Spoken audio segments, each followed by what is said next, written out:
Football বিশ্বে পদার্পণ করেছিলেন ব্রাজিলের রাজপুত্র হয়ে। সান্তোস, বার্সেলোনা, প্যারিস কিংবা রিয়াদ যেখানে গিয়েছেন সেখানেই করেছেন কত শত রেকর্ড। তবে আজ বিদায়ের বেলায় এক অভিশপ্ত রেকর্ডের নাম লিখিয়ে কেঁদে মাঠ ছাড়লেন নেইমার জুনিয়র। ম্যাচের শেষ মুহূর্তে পেনাল্টি থেকে গোল করে ব্রাজিলের আশা ক্ষণিকের জন্য ফিরিয়েছিলেন বদলি হিসাবে নামা নেইমার। তবে ততক্ষণে 2-1 ব্যবধানে পিছিয়ে ছিল 5 বারের বিশ্ব চ্যাম্পিয়নরা।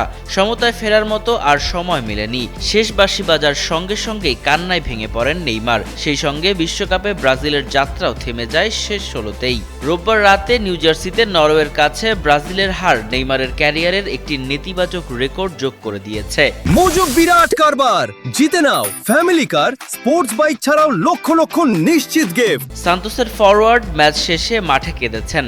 তিনি দ্বিতীয় ব্রাজিলিয়ান ফুটবলার যিনি চতুর্থ বিশ্বকাপ খেলেও কোনো শিরোপা জিততে পারেননি। এর আগে প্রথম ব্রাজিলিয়ান হিসাবে এই অনাকাঙ্ক্ষিত রেকর্ডটি গড়েছিলেন থিয়াগো সিলভা। 34 বছর বয়সী নেইমার খেলেছেন 2014, 18, 22 এবং 26 বিশ্বকাপ। বিশ্বকাপে তার সেরা সাফল্য ছিল ব্রাজিলের মাটিতে হওয়া আসরে চতুর্থ স্থান অর্জন করা। অন্যদিকে থিয়াগো সিলভা খেলেছিলেন 2010, 14, 18 এবং 22 আসরে। তবে নেইমার এবং পেলে হলেন একমাত্র ব্রাজিলিয়ান যারা ভিন্ন 4টি বিশ্বকাপে গোল করার কীর্তি গড়েছেন।